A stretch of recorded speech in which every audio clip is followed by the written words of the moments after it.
E aí, Flávio, você tá bem, cara? Bem, deixa eu só encerrar aqui, fazer certo sua conexão. Deu uma. Tá meio que travando. E aí, Vitão? Não apareceu pra mim ainda aqui a sua imagem, o seu vídeo, entendeu? E aí? Só, só a sua voz. Sua voz tá presente aí, agora a sua conexão. Não, você quer sair e entrar de novo?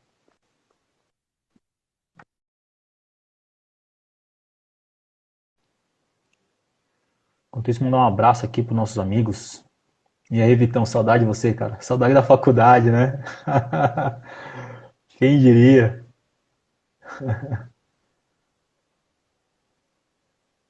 A Chile também, um abraço, Chile.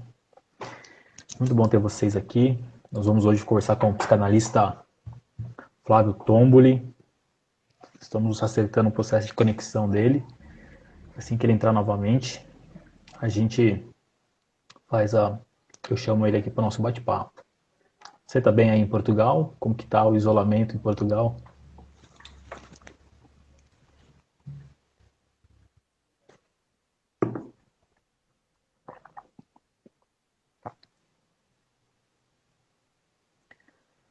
Tem.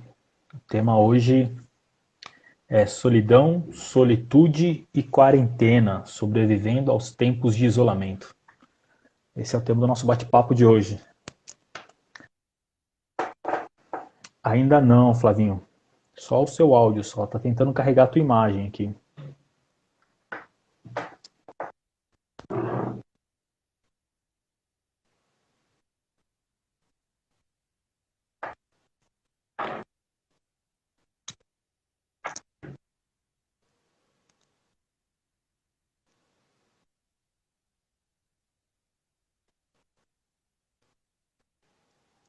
Você tá usando os dados ou você tá usando a internet da sua casa?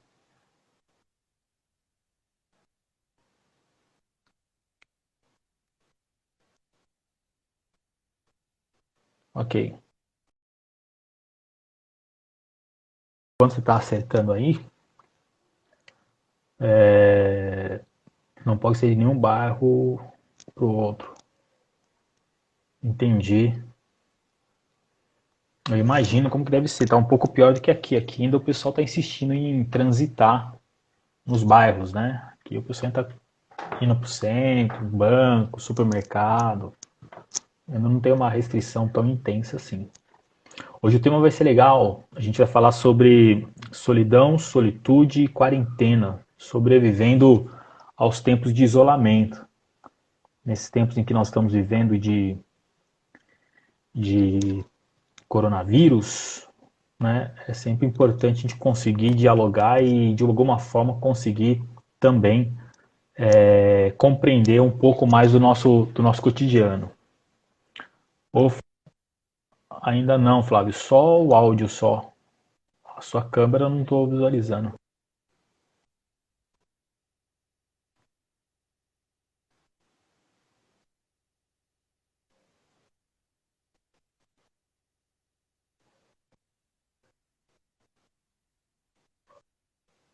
Ok, tenta lá, que enquanto isso eu estou falando com o pessoal que está entrando aqui já. Mano, um beijo pra você, cara. Saudade demais. A gente precisa fazer aquele bate-papo, né? Vamos marcar para nós fazermos uma live também, cara, né? A gente se encontrou da outra vez, não conseguimos bater um papo, mas eu vou de alguma forma tentar marcar pra gente bater um papo. O que você acha? Não sei como tá seus dias. Depois a gente se fala pelo WhatsApp, tá bom? A Shirley está falando, olha, as emoções estão sendo afetadas em toda parte, com certeza. Aí a ideia da gente abordar esse tema, para a gente conseguir dialogar um pouco com o especialista, como que nós podemos, ou quais são, de alguma forma, as ferramentas que nós podemos ter para sobreviver esse tempo, né? Tempo de... eu estava vendo até uma reportagem hoje que eles falam sobre os meios pelos quais eles podem sobreviver esse tempo de isolamento. Então vamos ver aqui, ó, com o Flávio.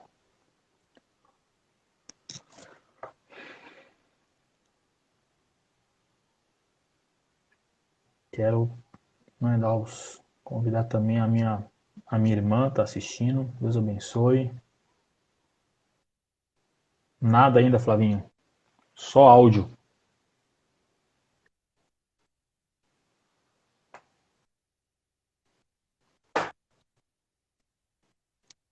Tá tentando carregar, mas não tá indo. Sabe o que você pode fazer? Uma coisa que eu fiz aqui antes de entrar. Eu desconectei o meu roteador, deixei 10 segundinhos desligado e conectei novamente e iniciou para não ter justamente nenhum tipo de dificuldade na hora de fazer a conexão.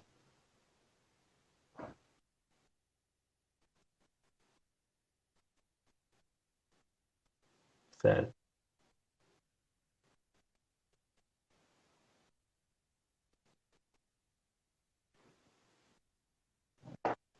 Ok, vai lá. Isso, não dá para ver, é mesmo. E eu estava vendo uma reportagem que saiu no El País agora à tarde, que eles estavam falando sobre um estudo da psicologia do confinamento. Então, eles estavam dialogando, até uma das coisas que eu quero compartilhar com o Flávio, sobre como que lida, né, com essa questão do confinamento. Pra nós que somos seres marcados pela liberdade de ir e vir, né, e ainda mais no nosso contexto brasileiro, onde nós não temos nenhum tipo de restrição de circulação, nós nunca tivemos essa experiência, nós nunca tivemos experiência de guerra, né, nós não tivemos esses ambientes de restrições de circulação. Né, a última guerra que nós tivemos, um pouco mais intensa, foi a Guerra do Paraguai no século XIX. Né, então nós não sabemos o que é guerra no nosso território. E um dos momentos no Brasil, da nossa experiência, no sentido de história, pelo qual nós tivemos um pouco de restrições de circulação, foi, na verdade, o período durante o regime civil-militar, né, que a gente chama de ditadura militar. Nesse período, em algumas cidades foram estabelecidos alguns horários autorizados para a circulação, e em outros também não estava autorizado. Então você tinha aí uma certa limitação na circulação, né, no ir e vir. Mas ainda não chega a esse ponto que nós estamos vivendo aqui no Brasil. Particularmente, eu acredito, e essa é uma coisa que a gente vai dialogar bastante com o Flávio, vou tentar explorar ao máximo essa temática com ele, talvez essa nosso esforço de querer voltar às atividades sem nenhum tipo de restrição seja talvez justamente pela falta de experiência que temos, né? Você pega os países da Ásia, os países europeus, o quanto que eles estão dedicados no isolamento, né? Você está aí, a Chile está lá em Portugal, ela está falando, olha, lá estamos proibidos de sair, de circular, de ir de um bairro ao outro, a não ser literalmente algo relacionado de extrema necessidade, né? De você ir ao supermercado e precisar comprar alguma coisa que é necessário. Fora disso, não tem possibilidade de você continuar na rua. Né? Nesses países que já estão um pouco mais acostumados a uma certa restrição, talvez seja um pouco mais fácil de lidar com isso, apesar de que tanto a Espanha quanto a Itália, inicialmente, eles tiveram também o pessoal chamou de liberdade, né, de circulação, eles subestimaram um pouco o impacto do que é o coronavírus e o seu contágio. No Brasil nós estamos tendo isso também, essa subestimação, em razão justamente de nós não termos a realidade concreta dos números, né, de como está o contágio do coronavírus. Eu não sei se vocês têm acompanhado os noticiários, mas vocês sabem que no Brasil as informações estão em subnotificação, ou seja, não está sendo feito o teste em larga escala, nem todo mundo que está apresentando sintomas estão sendo tratados, muitos estão sendo recomendados aí para casa e passar aí pelo menos os 14 dias em casa para depois eles verificarem caso haja uma insistência, algo maior no sentido de uma complicação, é que há um certo tratamento que vai ser direcionado para um tratamento. Do contrário, e feito o teste, claro, do contrário, E não agora? vai acontecer. Aí, Flávio, agora sim, só ler um recadinho aqui antes, só, Flavinho, do comentário da nossa amiga. A minha irmã postou aqui, ó, brasileiro é bicho solto, não foi criado com regras, não sabe lidar com isso, tanto que independente do perigo iminente, eles ainda desafiam. É verdade, né? Vamos lá, vamos começar. Deu certo, Flávio? Conseguiu lá desconectar e Na, conectar olha, o na modem? verdade, o que que aconteceu? No meu aparelho não está dando certo. Eu entrei pelo aparelho da minha esposa, conectei no Ah, dela entendi. e alguma coisa no meu aparelho, aí assim, né? O amigo meu aí, o Aurélio, né, que é fã da Apple, ele vai falar assim, também é Apple, né? Entendi, entendi. O meu não é Apple, né? Eu não tô nesse nível ainda. Eu sou professor, Flávio. Eu sou professor. Como todo mundo diz, professor não trabalha, só estuda, né? É só dar aula, o professor só dá aula, não trabalha. E como tá a sua família? Tá bem? Sua esposa, filhos? Assim, todos nós aqui estamos trabalhando, né? O trabalho de casa, né? Hoje eu estava lendo uma escritora falando, não, meu, eu vou falar, estou trabalhando de casa, não é home office, meu. Nós estamos home office aqui também, estamos bem, graças a Deus, né? Assim, lidando com esse tempo, tentando minimizar as neuroses, né? Que esse período de isolamento potencializa, né? Mas estamos bem, graças a Deus. Que bom, que bom.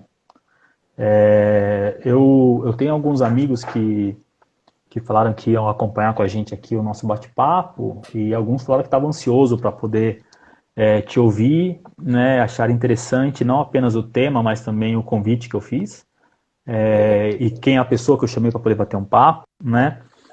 Antes de mais nada, primeiro eu queria te perguntar o seguinte, cara, dado o contexto que nós somos oriundo, né? Existe sempre um preconceito do meio religioso, seja ele, eu acredito que muito mais no meio cristão, no meio evangélico, relacionado a essa área da ciência, que é a ciência que trabalha com a psique, a ciência que trabalha com a mente humana, seja ela na psicanálise, na psicologia ou até mesmo na psiquiatria. Existe muito preconceito relacionado a essa área da ciência com a minimização da sua importância e a espiritualização dos problemas que envolvem a saúde mental, né? Então, para a gente poder começar o nosso bate-papo, primeiro explica para nós, nada melhor do que um psicanalista para explicar, o que é a psicanálise e qual é o campo de atuação dela. É, sem querer polemizar demais, né? Mas já polemizando, né? Entrando nessa questão, né? Como que você disse, em alguns meios religiosos, principalmente assim, no meio cristão evangélico, né? E é claro, existem as linhas e as denominações e algumas são mais religiosas e vem com uma certa resistência, né? A psique humana, né? Aceitam até um certo ponto, né? A psicanálise, ela, assim, de uma forma bem simples de tentar explicar, mas não simplória, a gente lida com o inconsciente do ser humano, né? Até quando você começa a estudar psicanálise, o que você mais vê inicialmente num sentido de uma figura, né, para tentar representar o que é essa nossa estruturação psíquica, né, o aparelho psíquico, enfim, é o desenho de um iceberg, né? A ponta do iceberg é a nossa consciência, é o consciente. A água ali é o nosso pré-consciente. E tudo aquilo que está embaixo, ali submerso, é o nosso inconsciente. E o que está submerso é muito, muito maior do que o que está, né, sob as águas, né? Então, nós somos muito mais o que está submerso, ou seja, aquilo que está inconsciente. Porque se a gente pega até mesmo a questão do iceberg como essa figura, né, assim, para tentar representar isso, quem governa para onde o iceberg vai é o que está submerso, né? É o que está Sim. submerso. Então, a psicanálise, ela lida com o inconsciente, né? E aí, por que o inconsciente? É onde está as causas, né? A gente não trata o efeito, a gente não trata ali o que a pessoa fala assim, eu tenho tal comportamento. O comportamento é um indicativo de algo, né? É o efeito, né? Aquilo que É o aparece. efeito, né? Aquilo que aparece agora, o que te levou aquilo? O que você sente que te leva a fazer aquilo? Ou o que você sentia que te levou a fazer aquilo, né? Claro, eu estou aqui tentando explicar de uma forma a mais simples possível, né? Sem entrar em termos técnicos, né? Como eu disse assim, né? Sem querer causar polêmica, mas já polemizando, Freud, né? Que ele é o pai da psicanálise, né? E inicialmente ele foi muito criticado, há uma resistência, né, em relação a ele até hoje, né, mas principalmente pela igreja em si, lá naquele início, porque ele abordava o inconsciente do jeito que o inconsciente é. O inconsciente é uma instância nossa, assim, que ela é amoral, não há moralidade ali, né? Isso é construído, né? No nosso inconsciente está praticamente todo o nosso id, que é o desejo, né? E o desejo é aquela coisa, eu quero, pronto e acabou, é meu, me dá, eu quero, né? Por isso que uma criança, né, um bebê, você pode ver, né, que quando essa é a única coisa que a gente nasce, né, com ela de fábrica, é o desejo. Por isso que se você vê o bebê, a criança, me dá, é meu, eu quero, né? O não pode, isso não, isso assim, isso vai sendo construído, né? Isso vai sendo construído. Então, assim, para Freud, ele fala que na nossa psique, na psique humana, todo ser humano, ele nasce bissexual. Ele não nasce com já definido, do tipo aquela coisa assim, ó, você tem um pipi, então você é menino, tem que usar azul. Ó, você tem, né, Nasceu uma assim, tem que usar pipizinha, azul ou rosa. aí você é menina, então você tem que usar rosa, né, assim. Não, na psique humana a gente não nasce já assim. Isso vai sendo construído. Tem uma parte que é uma herança psíquica, né, que a gente herda, né? Mas isso é uma construção, né? Então, já por aí já começa né, uma certa resistência a Freud, porque para os padrões que nós temos, isso causa polêmica, né? Isso causa polêmica. Então, por isso que a psicanálise, a gente lida com essa questão do inconsciente, né? Porque, assim, ilustrando um pouco, seria assim, o consciente por exemplo, eu vou perguntar para você, Juliano, o que você tomou de café hoje?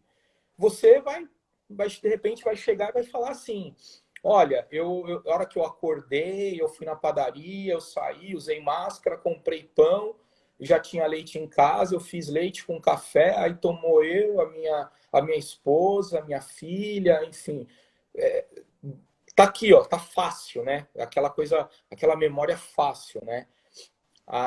O A memória pré-consciente recente, né? na verdade, é aquela memória até que ela é fácil de acessar. Ela assim, ó, você acessa, né?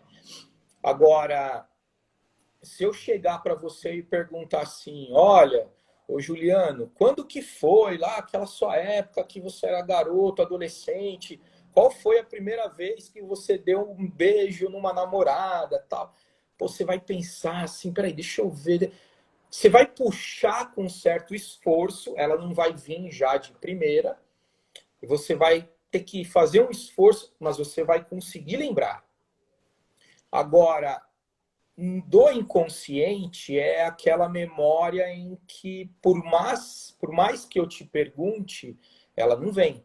Você não vai conseguir lembrar, né? É aquela coisa assim, por exemplo, eu vou e te pergunto assim, ô Juliano, o que que você tomou, o que que você almoçou no dia 4 de abril de 2015?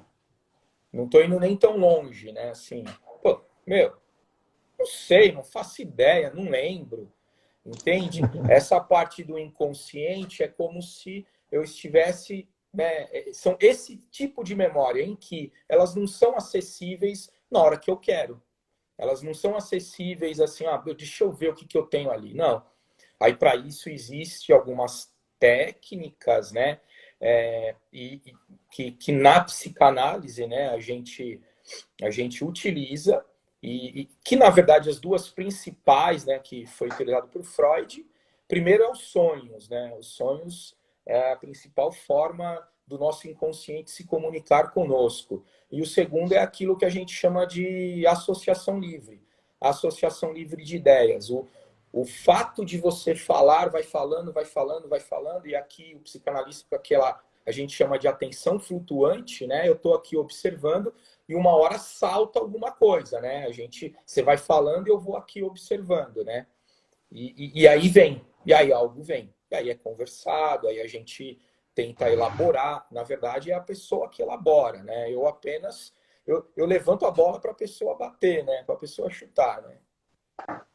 Você é aquilo que na comédia chama de escada, né?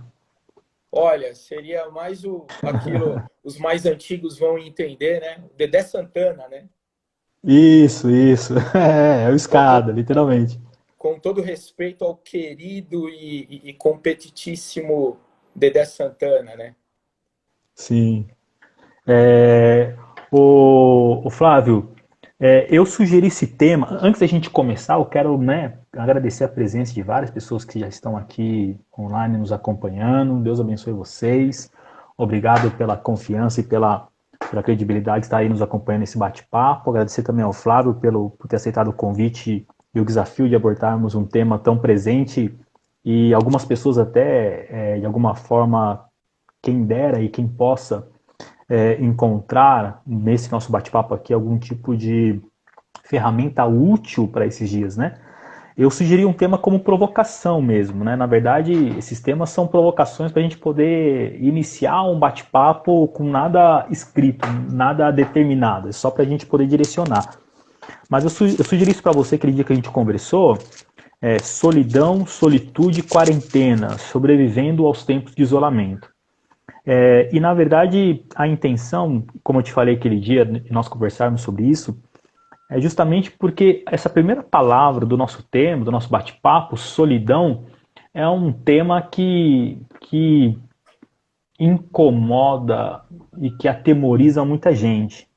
O medo de ficar sozinho, o medo de estar isolado, né, o sentimento de abandono, a falta de repente de contato com outros, talvez pelo isolamento, o medo e receio que tem talvez de ficar consigo mesmo, não é? Essa companhia de si, para muitos, eu conheço muitas pessoas que não gostam de estar sozinhas justamente porque não é uma companhia para si mesma agradável. Muita coisa começa a vir na mente e começa a atemorizar muitas pessoas. Então, a solidão, de uma certa forma, ela é algo que muita gente tem medo, né? Não apenas a solidão de viver uma vida solitária, de ficar sozinha para a vida, ficar patitia, não é nesse tipo de solidão que nós estamos falando. Estamos falando da solidão enquanto uma experiência, quanto um momento, quanto um instante racional em que a pessoa se percebe só naquele momento e ela sofre. Sofre em razão, de repente, de não conseguir encontrar um sentido, uma saída. E quais são os efeitos que essa experiência da solidão pode promover na pessoa e como que ela pode trabalhar essa solidão, ou quando ela não consegue trabalhar, começa a gerar uma série de problemas emocionais, afetivos, psíquicos, aquilo que na psicanálise e na psicologia a gente chama de psicossomáticos, né? A psicossomatia é um fator presente nesses momentos na vida das pessoas. Se as pessoas soubessem o quanto daquilo que nós chamamos muitas vezes de doenças, o quanto que nós procuramos médicos tem a ver com esse lance da psicossomatização, de uma certa carga emocional que cai sobre as pessoas e elas não conseguem trabalhar porque, na verdade, não conhecem a si mesmas, não conseguem perceber esses momentos. Mas a solidão, de uma certa forma, ela acaba sendo um entrave, acaba sendo uma problemática para muitas pessoas, né? Solidão, vamos lá, né? Como que as pessoas reagem, ou como que a nossa mente reage na solidão? Qual que é a diferença entre solidão e solitude? Porque eu coloquei as duas palavras, né? Solidão e solitude, né? A compreensão dessa dicotomia, essa diferenciação faz a diferença na nossa saúde mental, né? É, é, é que assim, né? Uma coisa que eu acho muito bacana da psicanálise, quando a gente aprende um pouco mais sobre a psicanálise, e dos pensadores, um dos teóricos da psicanálise, que é Lacan, Jacques Lacan, né? Ele fala de uma coisa chamada significante, né? De uma forma bem simples, bem resumida, seria assim: o que aquilo, né, significa para você? Porque eu posso ir no dicionário, eu posso perguntar para todo mundo o que significa aquilo, né? Mas o importante é o que aquilo, né, significa para você. Como, por exemplo, assim, se eu chegar numa roda com várias pessoas e perguntar para cada uma delas, olha, para você, o que significa mãe? Cada um vai dar o seu significante. Cada um vai para mim é isso, para mim é aquilo, para mim. Cada um vai ter o seu. Tanto de forma positiva como de forma negativa, né? E até mesmo essa questão, por exemplo, assim, a abordagem, tanto solidão como solitude, no atendimento psicanalítico, vai muito do que é para cada pessoa. Dificilmente eu vou, por exemplo, atender uma pessoa e vou dizer para ela assim, é a hora que ela fala, ó, solidão, eu tô me sentindo só. Nossa, para mim eu tô numa solidão imensa. Não, ó, solidão não é isso que você tá falando. Solidão é quando você está sozinho. Não, não é isso. Não, é o que é para ela, né? Então, por quê? Porque essa individualidade do ser, ela é sine qua non, né, para a psicanálise, né? Por isso que a psicanálise assim, é um atendimento individual. Não tem como fazer psicanálise de casal, por exemplo, né? Não dá, ela é individual. Mas, arriscando um pouco e aí trazendo os meus significantes, né? Assim, as minhas compreensões, tanto na solidão quanto na solitude, que eu confesso que é uma palavra que é até um pouco recente para mim, né? Não era uma palavra que eu a conhecia, usual da minha parte, apesar de já tê-la ouvido, né? Então, principalmente nessa semana, depois da nossa conversa, eu procurei aquela coisa que você fala assim, né? Não, deixa eu sentar, deixa eu ver de fato se é o que eu entendo, né?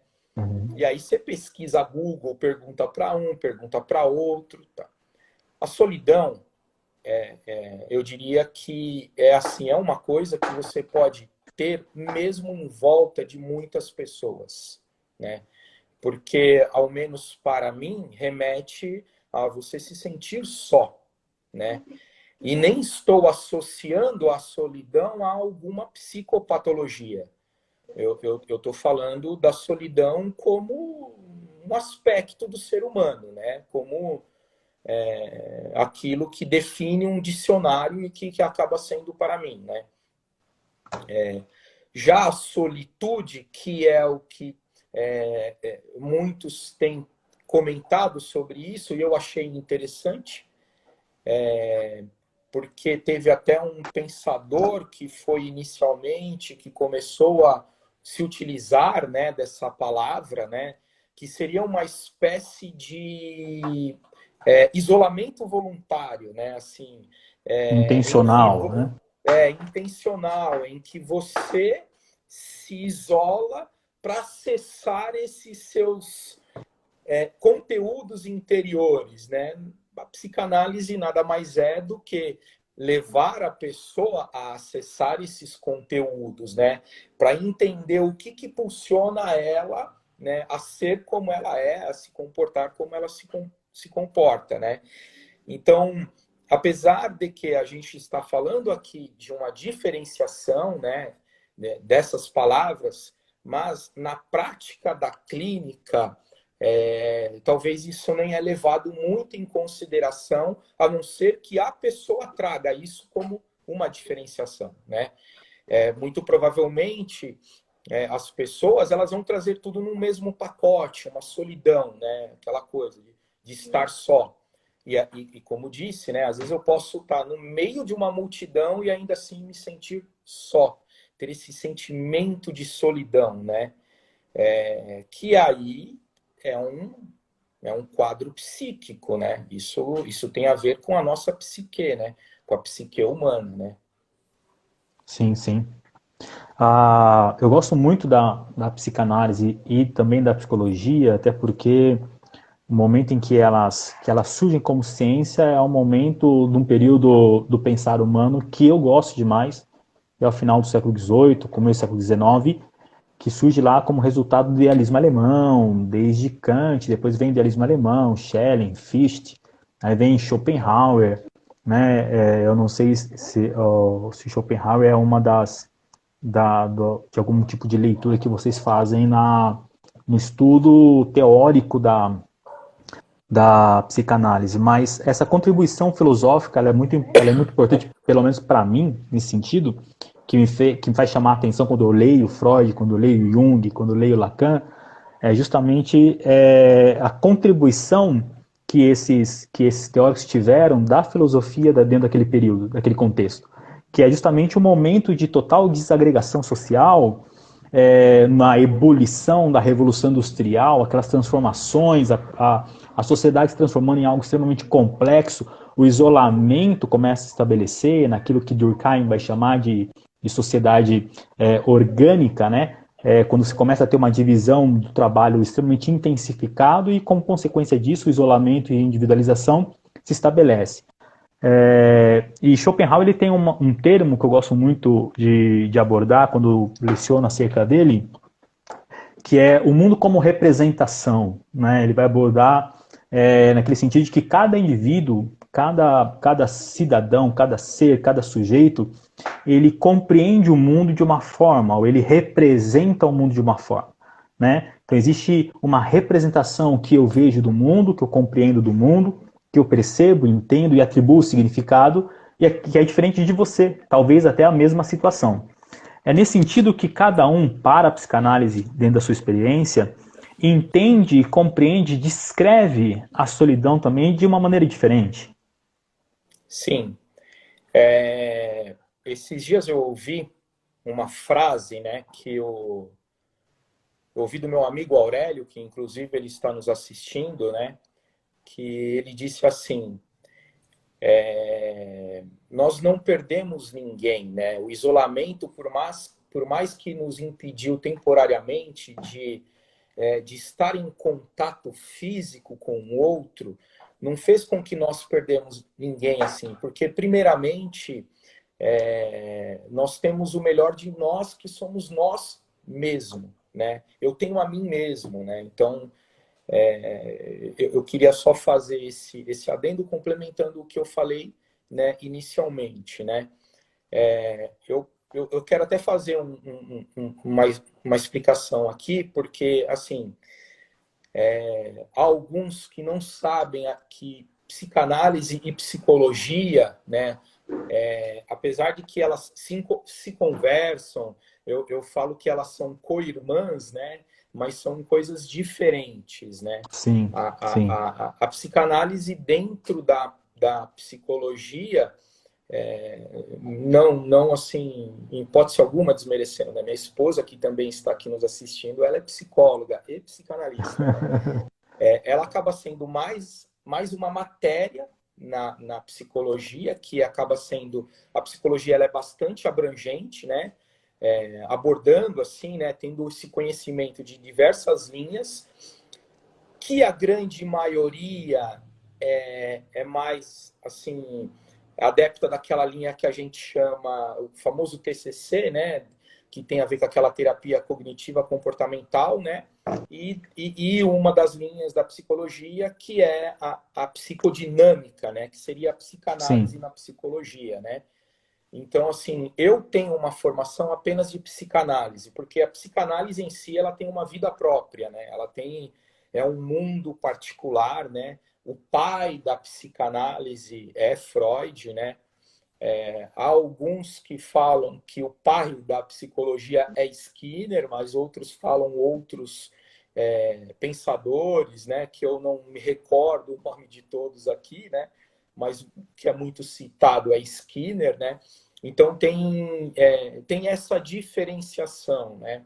Então eu mesmo eu tenho pouco conhecimento de alguns pensadores, né, de alguns teóricos, né, da psicologia, né, apesar que tanto a psicanálise quanto a psicologia bebem muito na fonte da filosofia, né, sim. da filosofia, né, enfim. Então, você vê muitas obras da psicanálise ali bebendo na fonte, né, da filosofia, né.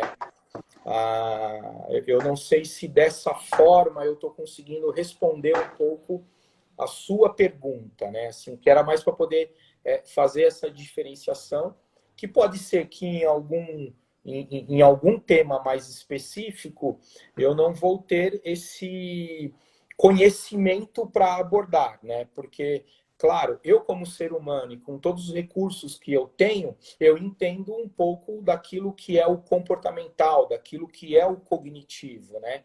Mas não é a minha área, né? Eu não tenho tanto esse conhecimento e o traquejo disso.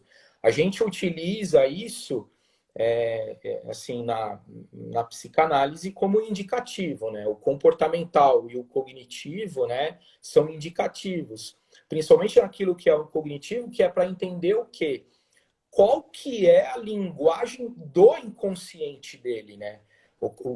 Porque essa é uma das, assim, o que a gente acaba fazendo na psicanálise, que é entender como que essa estruturação da linguagem no inconsciente da pessoa, né? Que aí, de certa forma, envolve aquilo que eu havia comentado, né? O que é para ela, né? Aquilo especificamente. O que é para aquela pessoa solidão? Solidão para mim é quando eu estou sozinho. Solidão é quando ninguém me liga, né? Solidão é quando eu não estou entrando nas mídias sociais. Cada um vai dar o seu. Solidão é quando não conecta celular. Solidão é quando não conecta celular, né? A gente lembra aquele episódio, um dos últimos, né? Que quando um juiz aqui no Brasil determinou o bloqueio do WhatsApp, né, algumas pessoas Sim. passaram mal literalmente, né, mal de parar em um pronto-socorro, né. Então, aí, imagina aquela sensação de, assim, de solidão, daquilo que a pessoa sentiu, né. Mas entrando nesse sentido que você tocou, algumas palavras que você trouxe, né, eu diria uns significantes no sentido da solidão, de se sentir só, de se sentir abandonado, né, que tem a ver com aquela coisa do desamparo, da ansiedade, né? Nós vivemos uma época da ansiedade em nível assim astronômico, né? Freud abordava esse tema da ansiedade dizendo como ansiedade é um sentimento de desamparo, né? Quanto maior esse sentimento de desamparo, maior vai ser a minha ansiedade, que tem a ver lá com o futuro, né?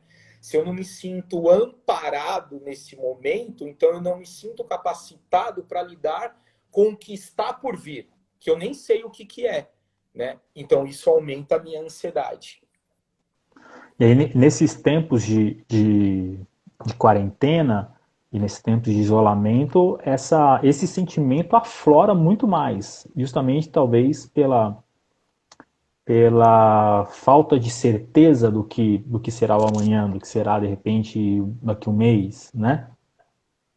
Até porque, né, Juliano, que é uma preocupação real, que é a questão econômica, né? Assim, tem muita gente que não está trabalhando, não tem nem certeza se a empresa vai conseguir pagar, né, o salário, e tem umas empresas que nem tem como pagar. Há aqueles que, como eu, que sou autônomo, então eu dependo, né, do meu trabalho para poder, né, dar conta das minhas contas, né? É, e assim, nesse período eu estou fazendo atendimento online, mas caiu bastante, né? Caiu bastante os atendimentos. Não é todo mundo que consegue se disponibilizar, né, para fazer um atendimento online ou tem um lugar para isso, né? Então, essa é uma preocupação real. Realmente, ela é algo real, né, que potencializa isso que nós já temos. Essa questão da ansiedade, que tem a ver com esse sentimento de desamparo que nós temos, que remete à nossa infância. Essa questão do desamparo, ela é construída lá na nossa infância, né? Ela se inicia ali, né? Por uma série de questões, uma série de fatores ali que, se a gente fosse entrar aqui, né, nisso, seria só uma live só para falar disso, porque Só para falar das muito conteúdo, implicações, né?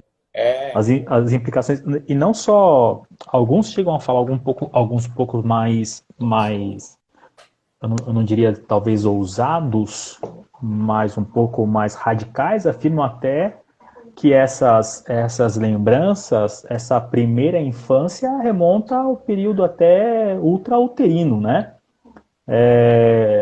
Naquela experiência da própria gestação, do desenvolvimento da gestação, né? Olha, para os psicanalistas, né, até vai muito além, né, porque a gente herda toda uma carga psíquica, né, dos nossos pais, que herdaram dos pais dos seus pais, enfim, é um processo assim que vem de muito lá atrás, né? Então a gente Você tem toda sabe uma que herança genética psíquica, né? Então, além do que acontece desde a concepção, né? Desde o sim, momento do ato ali em que é isso que, você é é isso que eu ia concebido, abordar.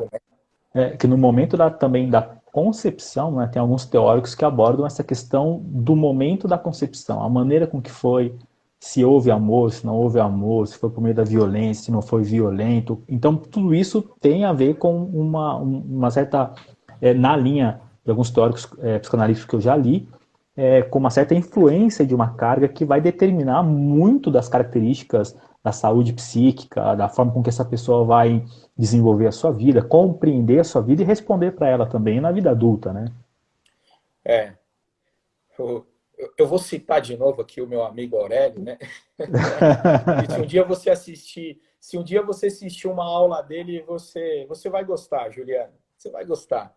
Ele costuma até brincar, né, em sala de aula, quando ele dá esse exemplo, né, que ele fala assim, pô, tá lá a mãe e o pai, né, todo empolgadão, e aí bem na hora, né, aí o pai fala assim, putz, mas eu tenho que pagar aquela conta na segunda-feira, né? Aquele momento ali, né, bem Naquele naquela hora. momento.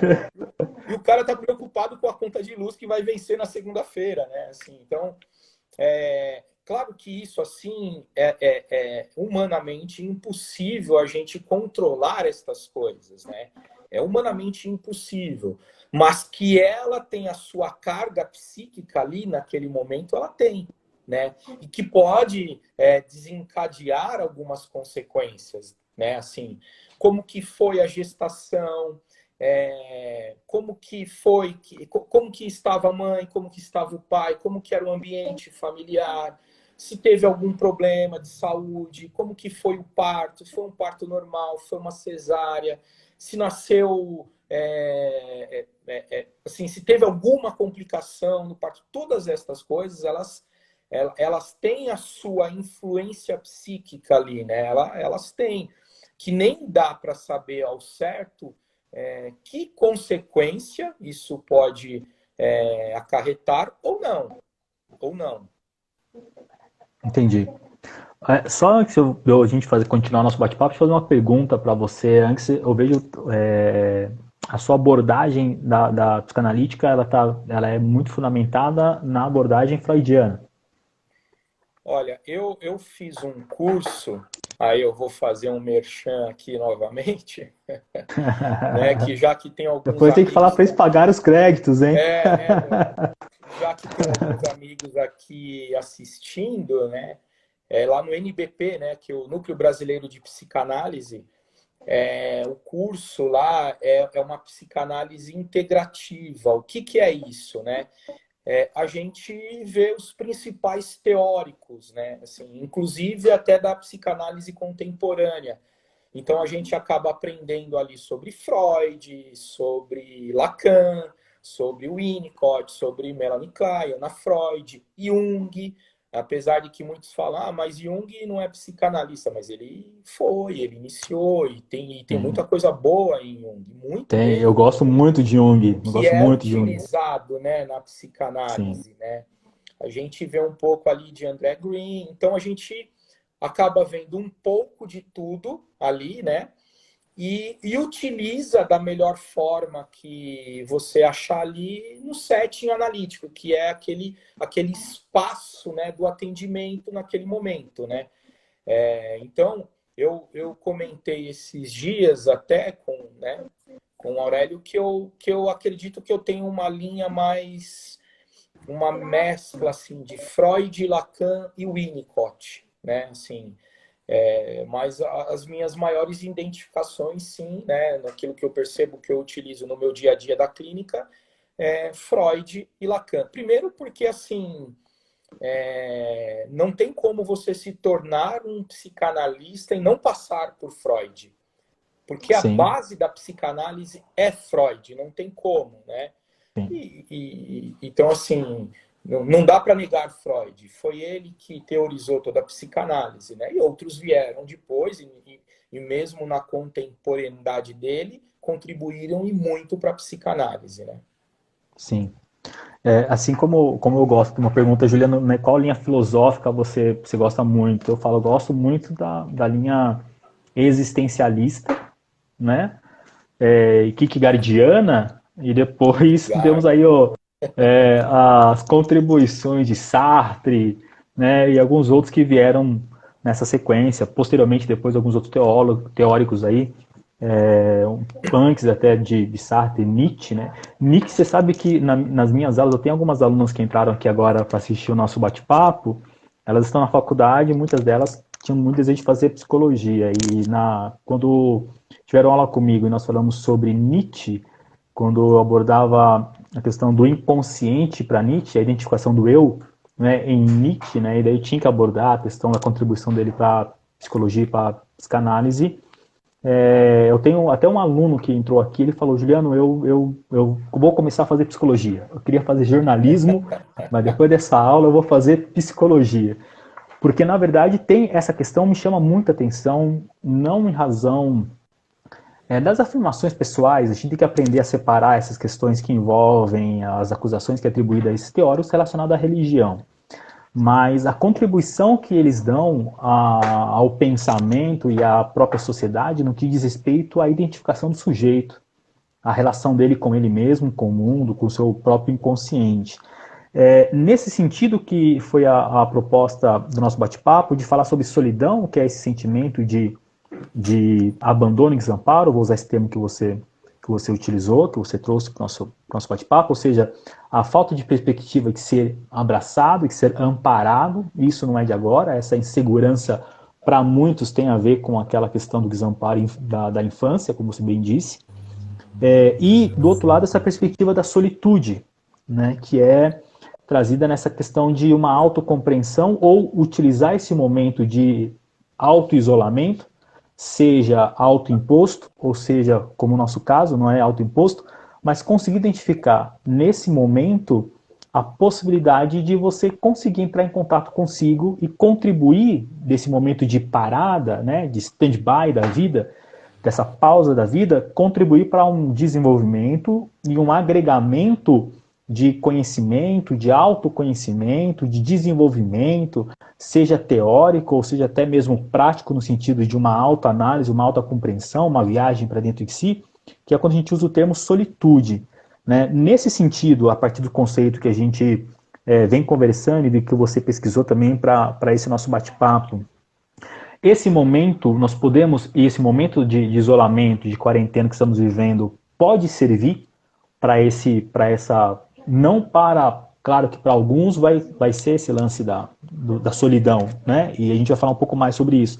Mas para muitos pode servir também como um espaço para a solitude, para um autodesenvolvimento? Sim, sim. Eu diria que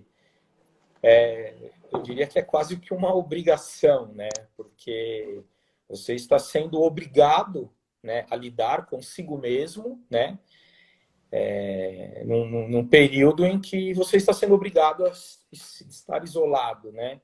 Seja no convívio com outras pessoas dentro de casa ou consigo mesmo, né? Ah, uma coisa que acontece, Juliano, é que assim a gente evita sentir. Nós fugimos do sentimento, nós fugimos do que nós estamos sentindo. Claro, não é tão simples, não é tão fácil lidar com o sentimento, porque alguns sentimentos eles doem, né, machucam, né? E por Nós isso poderíamos que utilizar, ao lado desse termo sentimento que você está abordando, a palavra também afeto? Porque ó, algumas pessoas, eu não sei se depende na linha da psicanálise, faz essa diferenciação, porque algumas pessoas chamam de afeto aquilo que de repente que é o sentimento que elas estão desenvolvendo, né? O lance de você ser afetado, né? foi até interessante você tocar nesse assunto, porque para a psicanálise, né, afeto é qualquer coisa que me afete, seja para o bem ou seja para o mal, seja bom ou seja ruim. Afeto é qualquer coisa que me afete, né? E então, na psicanálise a gente aborda o afeto desta forma. A gente aborda o afeto como qualquer coisa que me afete, seja para o bem ou para o mal, seja bom ou ruim. Aí dá até para dizer que sim, né? Mas aí novamente a gente vai entrar naquilo que também tem muito a ver o que é para aquela pessoa, né? Aqui é Sim, claro, sim, né? Eu estou tentando falar as coisas de uma certa forma, mais na parte da teoria da psicanálise, né? Sem ser sim. tão teórico, sem ser tão técnico, né? Então, assim, nós evitamos esses sentimentos, até porque, de fato, alguns sentimentos nos afetam. Esse sentimento de desamparo deixa alguns desesperados, deixam alguns, assim, paralisados, né? E aí, nesse período, muitas vezes, até por essa potencialidade, né, dessa incerteza futura, faz com que esses sentimentos fiquem mais aflorados, né? E qual que o que melhor seria, né? O que seria bom que fizéssemos, né? Permitíssemos sentir, né? Entender o que é que eu estou sentindo, o que é isso que eu estou sentindo, qual é o nome que eu dou para isso, para essa estranheza dentro de mim, o que é essa solidão, o que é, não, e cada um vai chegar no seu entendimento, naquilo que é para ela, o que ela entende que é aquilo que a está afetando, né? Assim, e aí, tentando fazer aquilo que eu saio daquilo que essa, no sentido, né, figurado assim, da representação e ir para uma solitude, que é começar a olhar para mim, começar a me perceber, né? Olhar assim, deixa eu ver o que é isso em mim, deixa eu ver o que eu estou sentindo, de onde vem isso, por quê, né? Até porque na análise, né, quando estamos atendendo, a gente faz esse trabalho investigativo. Hoje em dia, eu diria que assim, Juliano, é possível eu sozinho fazer essa introspecção, mas talvez devido a essa toda a carga que a gente, psíquica, que a gente vem acumulando nos últimos anos, eu não diria nem só desse período, né? Assim, talvez seja necessário a ajuda de um profissional. Então, né, muito provavelmente pode ser que a pessoa não consiga fazer isso sozinha, porque vai doer, porque ela não sabe exatamente que caminho ela vai seguir, sem contar que tem aquilo que a gente chama de mecanismos de defesa do ego, que não vai permitir que acesse. Por quê? Porque dói. Sim, Porque dói. sim. Então a gente vai entrar em fuga, vai entrar em negação, vai entrar em racionalização. Isso para estou Transferência. dizendo alguns, né? A gente vai tem vários assim, e nós utilizamos eles todos, né? E não necessariamente eles são ruins, né? Assim, até porque precisamos dessas defesas, né? Mas isso vai depender do quanto e do tanto, né? Assim, do momento, né? Tudo tem que ser com um certo equilíbrio, né? Então, eu diria que, assim, é possível eu sair daquilo que é uma solidão, que tem a ver com o que a pessoa está sentindo, daquilo que ela acha que é, e eu ir por uma introspecção.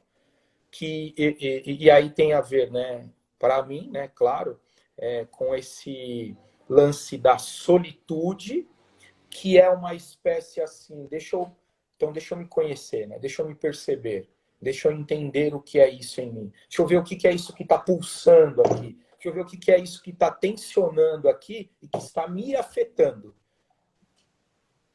É engraçado que aquilo que você abordou agora é extremamente importante para gente lembrar que, para além, né, quem vai trabalhar muito mais nesse sentido também vai ser Jung, daí eu vou puxar um pouquinho daquilo que eu gosto, da linha psicanalítica, que tem o fator da consciência coletiva também, né? Aí nós entraríamos em Jung, que é justamente quando você está no coletivo, e talvez a sua esposa, como psicóloga, ela pode até também abordar nesse sentido, porque a psicologia trabalha muito, principalmente a psicologia social, trabalha muito com esse lance de como que está os comportamentos dentro do coletivo, do grupo, como que os indivíduos e os sujeitos se relacionam consigo mesmo, com as suas emoções, a partir do fator determinante do coletivo onde ele está.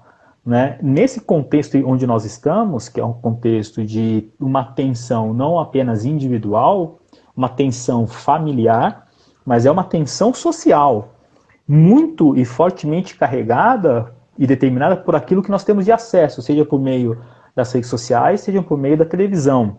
Então existe, para um fator mais negativo, inclusive relacionado às incertezas e inseguranças que promovem a solidão, e a partir daí toda essa carga negativa que ela pode promover, como essas determinações externas que podem, de uma certa forma, trazer muito ou aumentar muito esse sentimento de insegurança, de desamparo, de depressão, de ansiedade neste momento também, não pode? Sim, com certeza, né?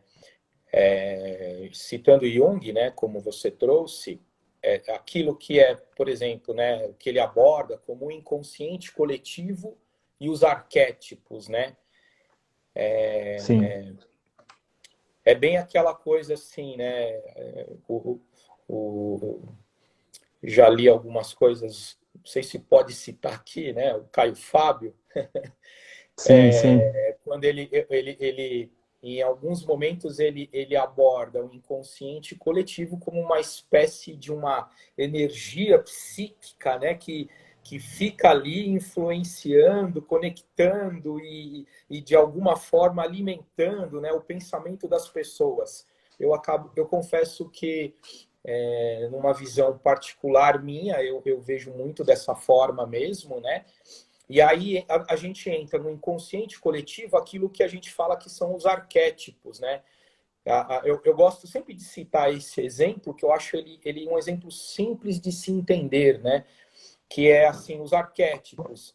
Ô, Quando a Flavinho, gente. Quando. só um minutinho que está encerrando aqui, Ah, tá. vai dar uma pausa na nossa transmissão, aí eu volto novamente e você acessa, tá Tá bem? bom. Isso, aí a gente voltou. Peraí. É que eles têm Ah, o Instagram tem um tempo de transmissão, dele encerra. 40 minutos, né? Isso. Eu acho que vale a pena a gente só esperar um pouquinho para o pessoal retornar, né? E aí eu Sim. retomo a minha linha de raciocínio aqui, tá? Você falou nessa questão aí, só antes de você abordar essa resposta, esse comentário, você citou um pouco do Caio nessa compreensão que ele tem. Você sabe que a primeira vez que eu li Freud foi por meio de um livro dele, né? Eu estava lendo aquele livro Enigma da Graça dele e ele estava falando sobre totem tabu. Ele cita no meio do livro Totem Tabu e eu fui pesquisar acerca desse livro. Eu comprei o livro do Freud, Totem Tabu, para ler, não consegui entender. É, Não consegui entender nada. Eu li uma vez, não entendi nada. Eu li a segunda vez, continuei não entendendo nada. Na terceira vez que eu li, eu comecei a entender o que significaria totem para ele. Na quarta vez que eu li, comecei a associar o que é o totem e tabu. Na quinta vez, eu confesso que eu comecei a compreender, a ter uma ideia do que se tratava o livro. Mas ele já foi ó, um pouco mais de 5 vezes. eu acho que o próprio Caio explica o totem e o tabu melhor até do que o próprio Freud, viu? Sim, você sabe que esse termo, quando Freud escreve esse livro Totem e Tabu, porque o termo totemização, ele é da sociologia, né? É um termo da sociologia que os antropólogos, na verdade, eles estavam utilizando muito, né, no contexto quando eles começam a fazer uma análise das sociedades antigas, então eles começam a abordar esse termo daqui que seria a totemização, né, dos indivíduos e dos elementos correspondentes, sejam eles figurativos relacionados a animais, pessoas, plantas, répteis e tal. E inclusive muitos antropólogos, né, eu faço antropologia lá no Unicamp, e muitos professores, eu perguntei para um deles, olha, a gente estava estudando sobre o totemismo, né, dentro da perspectiva de um antropólogo, e eu falei com o professor no intervalo sobre o livro de Freud. Ele deu risada. Aí ele falou assim, eu falei, o que você está me perguntando? Eu falei, porque eu li esse livro de aula. Eu sempre comento que para mim começar a entender o que era, eu tive que ler 5 vezes. Você, é que Freud faz toda uma salada com relação a totem.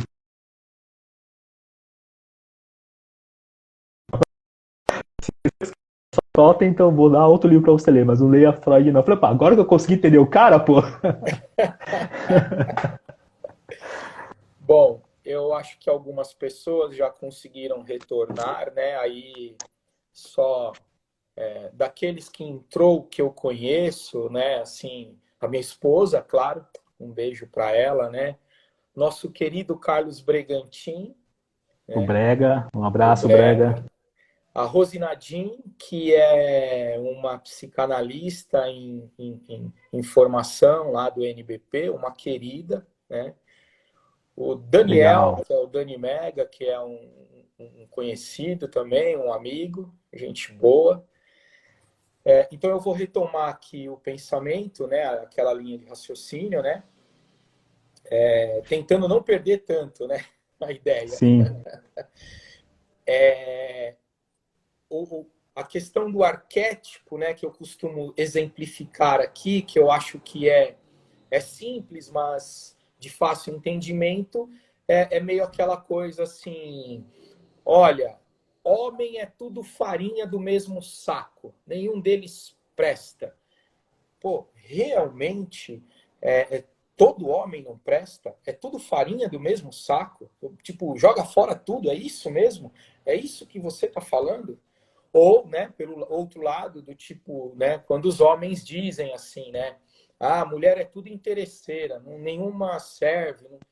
Pô, realmente, toda mulher é interesseira, nenhuma presta, é isso, né? Então, são esses arquétipos, né, que eles são construídos e que a gente assume isso como uma verdade absoluta, né?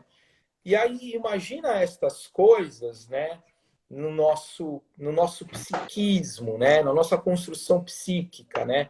E aí, talvez tentando exemplificar aqui, uma mulher que teve a relação assim conturbada, complicada e complexa com o pai, com a mãe, aquele referencial que ela teve como uma figura masculina e ainda recebendo toda essa carga de informação, aí já vem carregando tudo aquilo que é do seu sentimento de desamparo, e aí vem alguém, uma amiga, vem e fala assim, meu homem não presta, é tudo farinha do mesmo saco.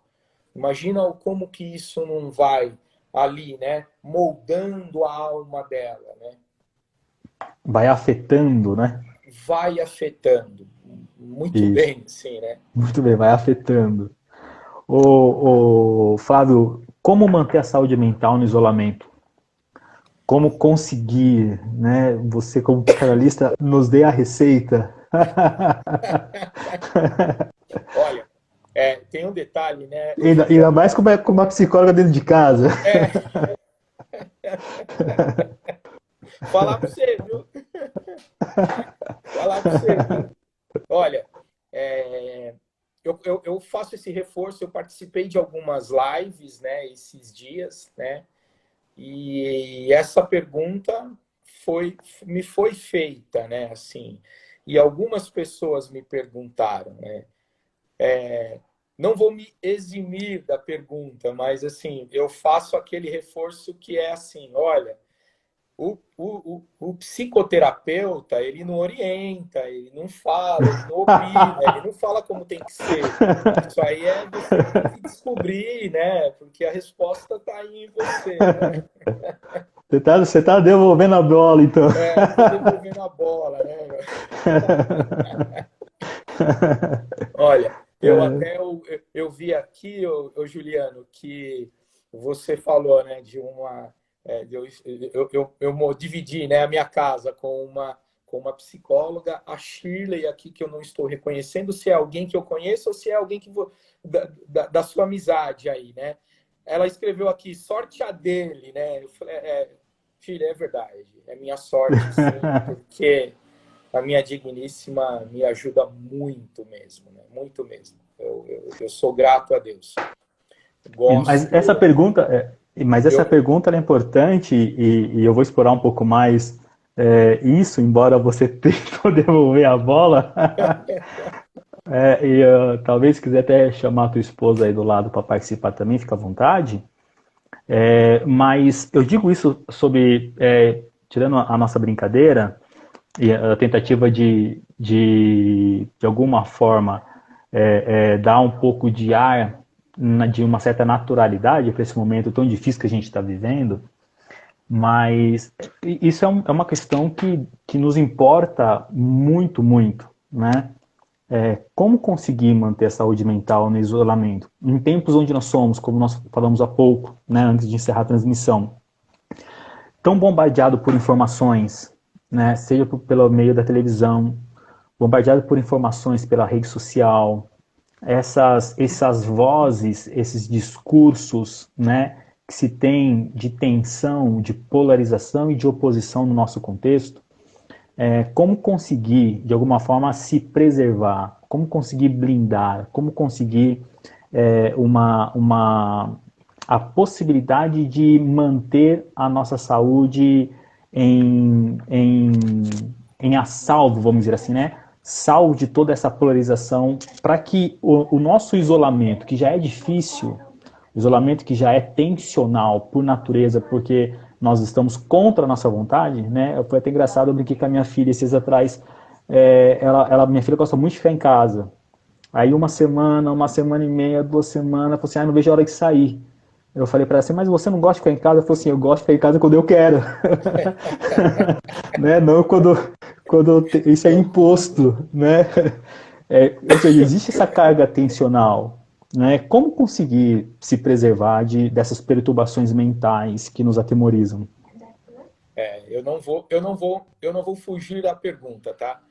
Por favor, não se furte a pergunta. Eu vou, eu vou usar, né? Assim, claro, eu vou falar um pouco de mim nesse sentido. E aí é aquilo que eu aprendi com a psicanálise, daquilo que eu li, com o meu amigo Aurélio Gonzalez, com a minha esposa e com o nosso querido Carlos Bregantin. né? Essas pessoas e alguns outros também, né? Com quem eu aprendi muito nesses últimos tempos. Inclusive, tem uma fala do Brega que eu acho válida dizer aqui. Primeiro, porque eu faço uma média com a minha esposa, né?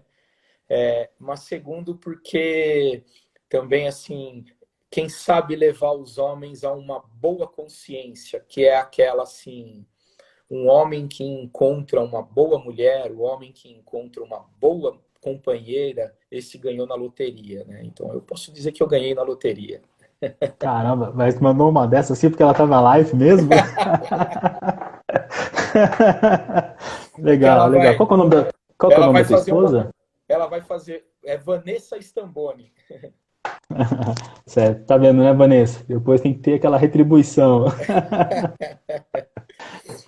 É. E assim,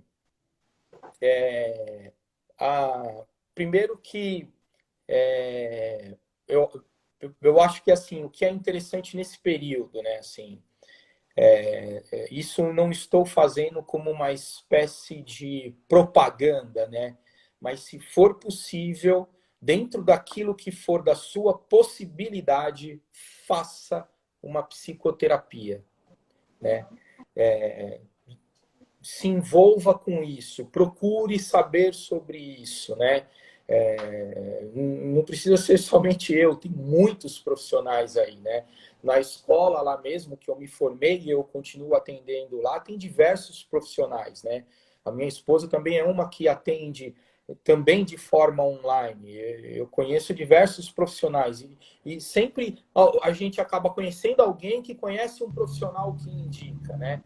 Eu acho que nesse período ajuda muito a passar por tudo isso uma terapia. O Juliano, eu tenho atendido, né? Com os que eu tenho continuado meus atendimentos online, inclusive de algumas pessoas que trabalham lá estão lá no campo de batalha, lá no front, né? Assim, atendendo as pessoas que chegam, cuidando, elas dizem para mim muito claramente, Flávio, se eu não estivesse fazendo terapia, eu não conseguiria passar da forma que eu estou passando. Eu já teria surtado e não teria dado conta. Eu tenho ouvido muito isso, né? Eu tenho ouvido muito isso. E algumas pessoas que, mesmo fazendo, estão naquele limite, né? Estão naquele limite mesmo, né? Claro, né? Também, como a gente está recebendo muita informação, Juliano, recebemos tanto informação boa como ruim, né? Então Sim, acho que é bom não se isentar de nenhum tipo de informação, mas também fazer isso com certo controle, evitar um exagero de certas informações, evitar alguns tipos de informações, evitar embates, né, que não levam a nada, que só tira a nossa paz, né, nesses tempos que não tenho intenção alguma de entrar nisso, né, mas assim, a gente está num tempo no Brasil de muita polarização, principalmente por causa da sim, é política, verdade. e levamos essa polarização para esse momento tão difícil, né? Assim, que a humanidade está passando, não é só o Brasil, né? Então, evitar essa polarização, né? E a prática dessa solidariedade que a gente tem visto aí ajuda muito, né? Tem ajudado muito nesse período de isolamento, né? Flávio, você acha que tirar um pouquinho o olho da tela e olhar um pouquinho no olho do outro já ajuda também? Aí eu vou, que assim, né, complementando, até continuando, que nem eu tenho alguns momentos aqui que a minha esposa está aí, qualquer coisinha ela me desmente. A gente passa um café e senta na mesa e desliga a televisão, vamos conversar. E não é conversar sobre os problemas ou as contas que tem que pagar. É conversar sobre como se a gente estivesse na mesa de uma padaria, tomando um café e jogando a conversa fora. né? Assim, é necessário esse tempo. Esses dias eu fiz uma live com um amigo, live não, né? Uma videochamada, né? Assim, e a gente ficou quase 1h30 conversando, um olhando para o outro, trocando ideia, jogando conversa fora, né? Assim, foi um olho no olho virtual em tempo real, né? Assim, mas foi real, né? De forma virtual. Aí é nesse sentido que a gente utiliza a tecnologia a nosso favor, né? Sim. O problema não é eu usar a tecnologia, o problema é a tecnologia me usar. Então eu tenho que aprender a utilizar a tecnologia e não deixar que a tecnologia me use, né? Claro, também existem diversas coisas em si. Eu costumo dizer, ainda que não seja a minha área, né, do comportamental, né, eu não sou psicólogo, mas o se ocupar com alguma rotina nesse período também ajuda, né? A rotina nesse tempo de isolamento obrigatório, né? Ela acaba ajudando, né? Porque você acaba funcionando quase que no automático, né? E de alguma forma te leva a uma espécie de, assim, de se distrair, né? Se distrair, né? Porque eu vou, passo o café, enquanto eu estou vendo o café ali, eu posso até olhar uma mídia social, mas eu estou olhando o café como ele está sendo preparado, arrumo a cozinha, lavo uma louça, enfim, né? A Essas ociosidade coisas. também é prejudicial, né, o Flávio? Oi? Nesse tempo, a ociosidade nesse tempo também é prejudicial. Se você, como se disse, não estabelece algum tipo de atividade, né, numa disciplina com uma certa regularidade, entre as atividades que podem ser desenvolvidas, a ociosidade pode ser um fator a desenvolver também essa ansiedade para esse tempo. Com toda certeza, né? Porque aí é assim, né? Se eu tenho esses problemas relacionados à solidão, a ociosidade pode de fato ser um grande problema, né? Assim, a não ser que a gente assim tentar aquilo que alguns pensadores dizem do ócio criativo, né? Aí eu transformar isso numa energia criativa, aí, né? Assim, aí talvez seja válido, né? E aí até o que a minha esposa colocou agora aqui, que também é uma coisa que eu costumo comentar, né? Que é assim, e fazer algo que também te dê prazer neste período, seja ela qual for, claro, desde que seja algo saudável, que é aquela coisa assim, sentar na frente de uma televisão sem qualquer tipo de preocupação e colocar uma série, um filme, assistir algo que você gosta, ler um livro que você gosta, jogar um jogo de tabuleiro, se você tiver filho ou alguém que mora com você, esse tempo de envolvimento humano, assim, ele é prazeroso, edificante e terapêutico, né, para esses momentos, né? Sim. Muito mesmo, né? Então, assim, faça algo que te dê prazer, porque é um investimento que você está fazendo para você mesmo, né? Assim, vai jogar videogame, assim, quem gosta, né? Assim, eu diria que, assim, de todos esses que eu falei, eu praticamente faço todos eles, né? Nesse período de quarentena, a gente acaba fazendo um pouco mais, né? Assim, e eu preciso Sim. desse momento. Mas um detalhe, viu, ô Juliano, que envolve esse período todo é o se respeitar. E o que é esse se respeitar? Vai ter momentos em que vai vir uma espécie de sentimento daquela estranheza que foge a qualquer tipo de compreensão que você possa ter. Porque isso é tão inconsciente. Antes de você continuar, Flavinho, até para poder iniciar nisso que você acabou de falando, eu tava até falando antes de você entrar, conseguir fazer a conexão, eu estava lendo um estudo aliás, estava lendo uma matéria que saiu no El País, falando sobre as experiências dos astronautas a respeito de confinamento para esse nosso tempo, né? Então vai abordar um pouco dos estudos da psicologia sobre a psicologia do confinamento, como que é trabalhado, como que as pessoas lidam com o confinamento, com o isolamento. E eles fazem nessa matéria uma associação de como que as pessoas podem encontrar os caminhos para lidar com o isolamento.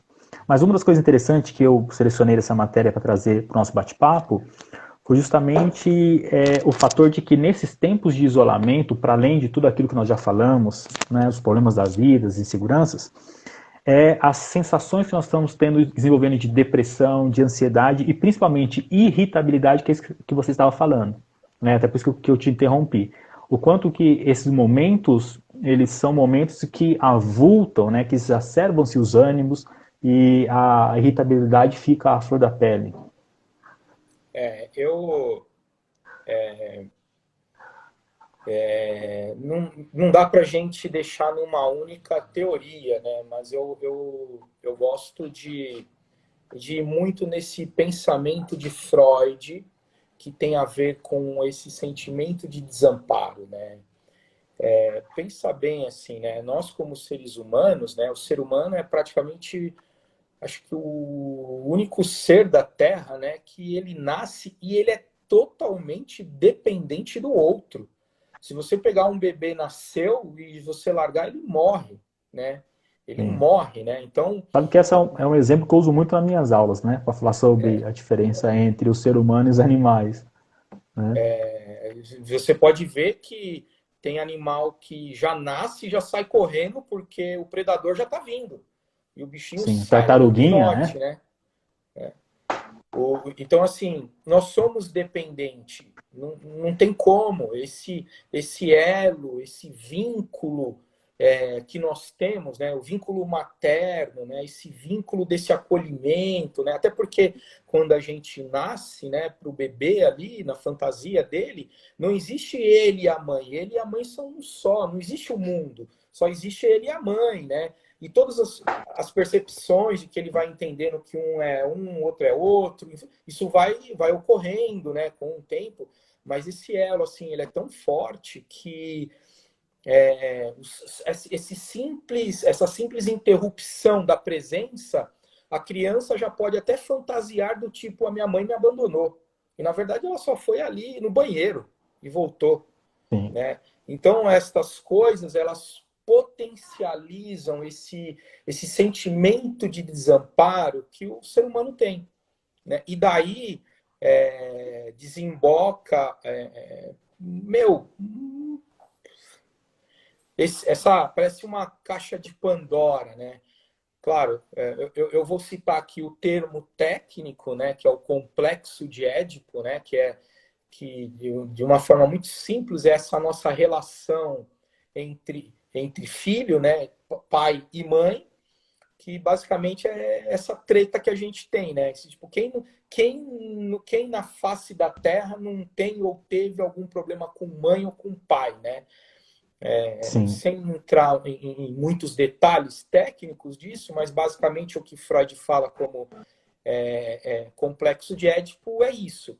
E aí, por que eu estou citando isso, Juliano? Porque, para Freud, ele fala que toda neurose humana nasce no complexo de Édipo.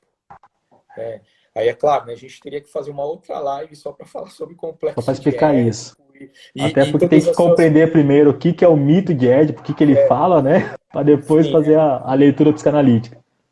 Por isso que eu até abordei, apesar de que eu falei o complexo de Édipo, eu dei essa simplicidade que alguns psicanalistas não gostam, né? De falar essa treta aí de filho, mãe e pai, né? Assim, mas de certa forma é isso, né? E daí desencadeia tudo isso, né? Porque quando a gente para pensar, quem é que de fato, quando a gente nasce e que cuida de nós, que nos dá esse amparo? É o pai e a mãe.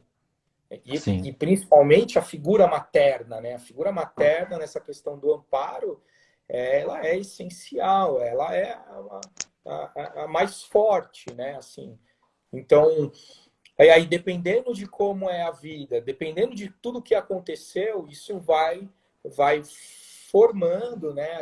Essa construção, essa estruturação psíquica da pessoa, o que vai deixando ela cada vez mais ansiosa, que tem a ver com esse desamparo. Deixa eu fazer uma pergunta, Flavinho. Vamos voltar ou direcionar, até para a gente caminhar para o final do nosso bate-papo, essa nossa discussão e direcionar ela a respeito da nossa origem, né? Para aquilo que possa, de alguma forma, fazer uma contribuição também da perspectiva religiosa, né? Deixa eu ler, tem um comentário aqui. Ah, sim. Como que a gente pode, de uma certa forma, num contexto em que, como nós falamos inicialmente, a respeito da associação entre essas linhas das teorias que trabalham com a psique humana, com a mente humana, e a questão religiosa, essa oposição que existe entre elas e certo conflito, como que nós podemos, de alguma forma, superar ou passar por esse momento de tensão, com tudo isso que nós já falamos, né, a partir de tudo que nós já falamos, sem com que nós tenhamos uma releitura desse contexto espiritualizado, né, do que eu estou falando. Eu até coloquei aqui no nosso roteiro para mim poder falar para vocês. Olha lá, ó, como passar por este momento de tensão no isolamento, sem com que a compreensão da vida, a partir de uma perspectiva religiosa, seja ela das mais variadas, que seja sua religião, sem com que ela possa resultar em repercussões psicológicas negativas, né? A partir de uma psicossomatização em razão de ansiedades e inseguranças, mas que acabam sendo transferidos para a espiritualidade. Então, nós estamos passando por este momento e dentro do contexto religioso sempre é feita uma leitura desses fenômenos psíquicos que são importantes e vale a gente frisar essa experiência de que a nossa mente ela é uma ferramenta, ela é uma máquina fantástica, mas que tem hora ela buga, né? Ela precisa de reparo, ela precisa de amparo, ela precisa de manutenção, ela precisa de atenção. E nem tudo que acontece na nossa vida, que envolve a nossa mente, é espiritual. Eu, particularmente, diria que muita coisa que acontece tem muito mais a ver com questões psíquicas com o lado espiritual, não minimizando a espiritualidade. Mas é que dentro da perspectiva religiosa, existe sempre esse lance da valorização da espiritualidade em detrimento daquilo que é psíquico, né? Ou psicossomático. Como conseguir passar por este momento dessa tensão do isolamento sem direcionar ou sem espiritualizar esses sentimentos, essas afetividades que estão tão presentes nesses momentos? Como não espiritualizar, né? Partindo da perspectiva religiosa e da origem religiosa, como não espiritualizarmos essas experiências? Olha, Juliana, eu vejo assim, né? Isso até tanto pelo que eu já li a respeito, né? Tanto estudando a própria teoria e da minha clínica, né? Quando eu digo a minha clínica, é o meu atendimento, tá? É uma coisa bem, eu diria que assim, não é tão simples, porque a questão da religião no ser humano, ela é muito intensa, ela é muito profunda, né?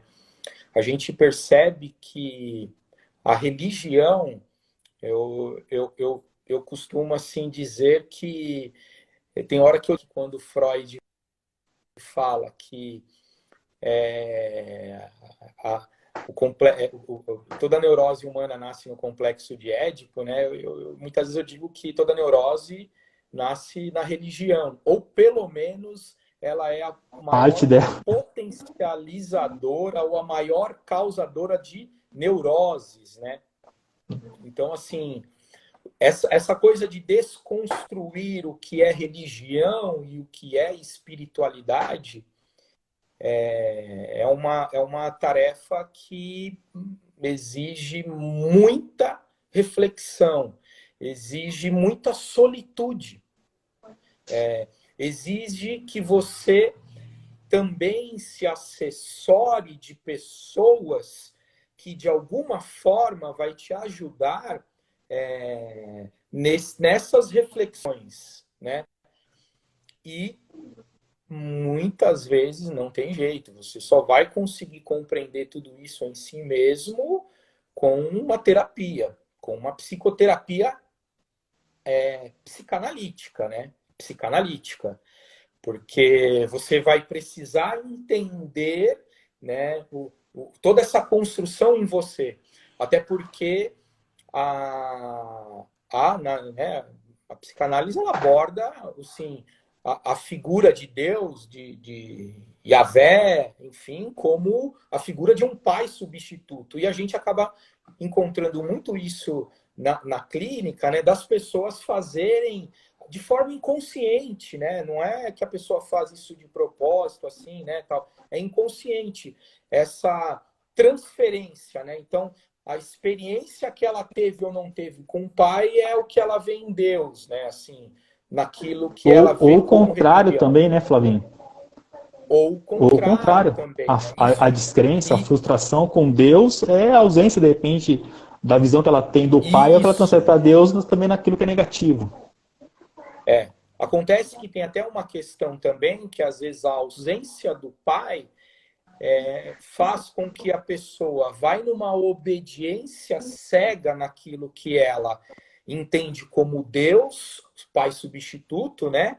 E que ali acha que, opa, ali encontrei, né, esse pai substituto e vou fazer o que disserem que é, né? E aí vai numa espécie de por quê? Tá tentando reparar, tá tentando compensar essa falta que ela teve lá atrás.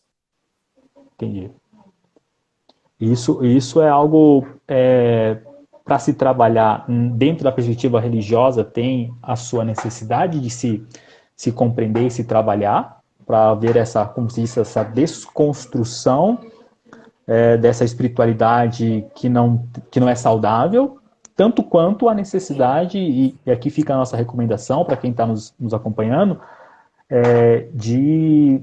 da importância de uma análise, da importância de uma terapia, né? Para quem tem condições, se você tem preconceitos ou de uma certa forma algum tipo de resistência, que você possa vencer essas barreiras e possa pedir ajuda a um terapeuta, a um psicólogo, a um psicanálise, porque isso é importante para a saúde humana, né? São áreas do conhecimento. Tendo a perspectiva cristã, a sabedoria, todas elas provêm de Deus. E se Deus deixou essas ferramentas para que possa, de alguma forma, contribuir para a saúde humana, por que não nós nos utilizarmos disso, né? Quando a gente está com dor no joelho, nós vamos no ortopedista. Quando temos problema no coração, vamos no cardiologista. Por que quando nós temos um problema relacionado à afetividade, emoções, sentimentos, nós não vamos no psiquiatra, no psicólogo ou no psicanalista, né? A gente vai procurar o pastor, muitas vezes, o padre, ou seja, o líder religioso, o guru, qual for. Mas saber separar esses ambientes é muito importante, né? Para a gente encerrar, Flavinho, qual é a contribuição que a psicanálise pode proporcionar para um indivíduo?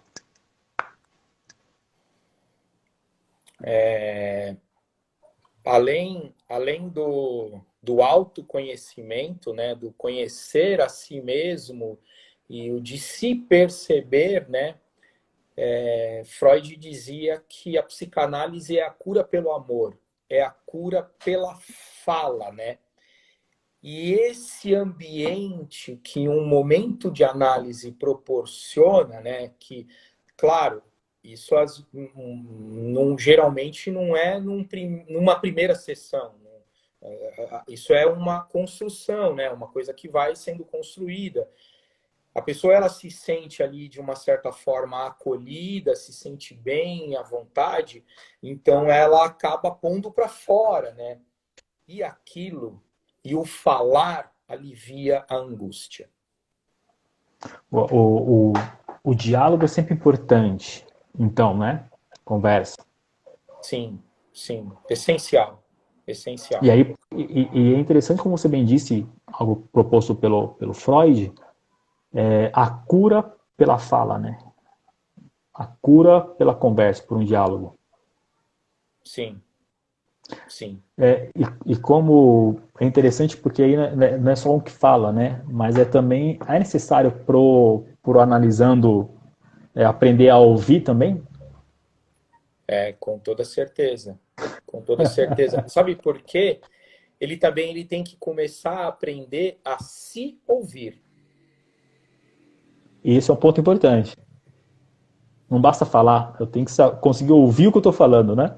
E Sem dúvida, compreender o que eu estou falando. sem dúvida. Bacana, Flávio. Flávio, eu quero te agradecer por esse tempo de bate-papo, viu? Muito bacana. Agradecer a todos aqueles que participaram justamente com a gente aqui. Dar um abraço na tua esposa, que esteve participando e acompanhando também aqui o nosso bate-papo. Teve pessoas aqui que falaram no comentário que seria interessante a participação dela também. Ela sugeriu uma outra oportunidade. Quem sabe a gente aproveita os próximos dias aí também para a gente poder bater um papo num outro tema nesse sentido. Vou tentar convencê-la. Legal. Flávio, muito obrigado, viu? Juliana, eu que agradeço pelo convite. Eu diria que assim, o seu convite me pegou de surpresa e foi uma grata surpresa, uma honra aqui, né, participar nessa live com você. Um tema muito interessante. Gostaria de, né, fazer o meu merchan, né? Se você pensar Claro. em fazer uma terapia psicanalítica, pode me procurar, né? O meu contato é 11 99871 5471. Mas eu estou aí pelas mídias sociais como Flávio Tomboli, né? Fácil achar também. E mais uma vez, Juliano, muito obrigado. E estou à disposição para, quem sabe, uma outra conversa, em outro momento, outros temas. Ok. Obrigado.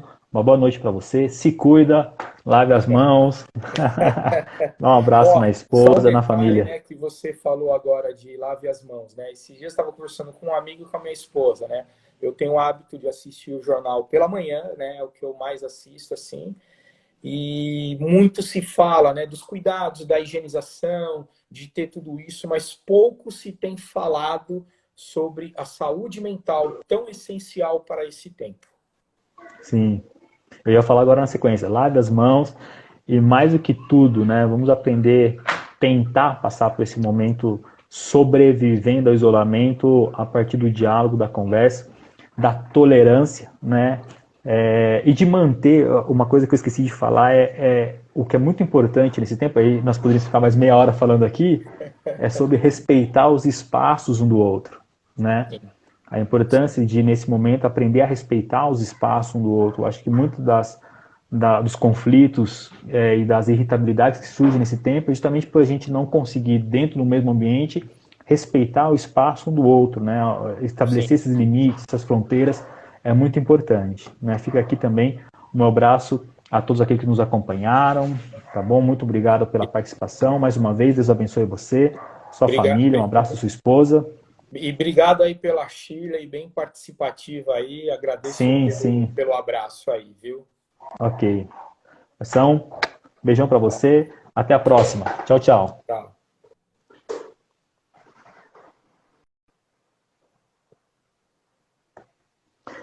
Pessoal, quero agradecer a participação de vocês e também lembrar que nós vamos ter uma live na semana que vem, tá bom? Na segunda-feira com o bispo Hermes Fernandes, lá do Rio de Janeiro, na Igreja Reina. E na quinta-feira com o pastor Adriano Chagas também. E nós estamos programando alguns outros convidados para a gente marcar para a semana que vem ou para outra semana, tá bom? Então, muito obrigado pela sua participação.